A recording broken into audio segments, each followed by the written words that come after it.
Oyaurenya Kakamega jwange no mara en odiechieng' Mario chakore heyo makare en tarik 6 dwe mar 8 2026. Arwakini machiegni e siwinde mar ohala e mbaka oromo chenro bende wago e mbaka e chenrogo mag ohala. Kawuono wadhi rango chenro mar daro oganda. Pile e bombe Kakamega jwang' oganda osebedo gi riekni mar konyo ji kadar. Gikonyi ka into samori kao mana yueyo gineno ne gipango gimoro amora kaka ne gigole kocha giduoge kone. Gin jogo mabende oseketo yot ahinya e dak ahinya te kor bombe ma pacho kae. Emi wadhi bedo ka gitwak gi Bolivar Omondi mar Ela Movers kantiere county wa Kisumu. Evelyn Onyango en mar Movers East Africa. Kaeto bende wan gi Charles Otieno Formula 1 Movers gi Victor Owino mar Victory Movers. Giduto gintiere sekta no mar daro ji koya e ot machielo nyaka machielo, ofis machielo nyaka machielo Kakamega jwang' gin chenro bende gisani osebedo mothoth ahinya e bombe ma pacho kae. Wadhi go mbaka ni bang' weche manyien mana ka pile e chenro ma siwinde mar ohala. Machiegni Nyingalidia Hokeyo.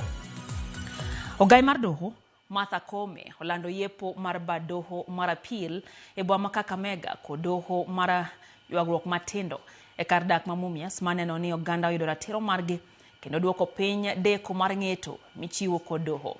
Kowe manoten kod jatatije mar weche ratiro e pacho ka Renson Ngonga kod gavana ma Kakamega Ferdinand Barasa giwacho ni gibiro tiyo kanyakla maneno ni oganda oyudo ratiro margi makare. Ngonga to korka kore kwa josiasa mondo were kod weche moko ma oko dhi kare kod tiyo kod ojende rochorombeko wacho ni okang' makamano mar chik ibiro kaw ne jok matimo timbego.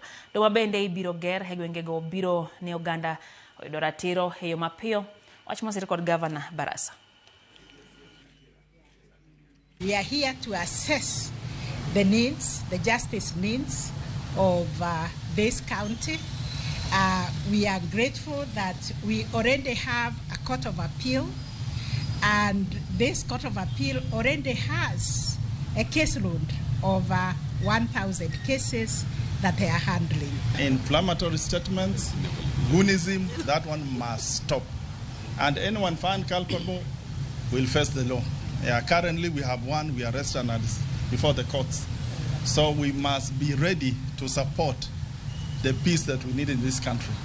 Members of the Fourth Estate supporters, bring out those people who are making inflammatory statements down here and those who are involved in goonism. If you cannot tell the police, the office of the DPP is available for any information regarding goonism. We have agreed going forward that the governor of this county am going to establish the alternative justice system where the Chief Justice will come to launch officially in the next 2 months.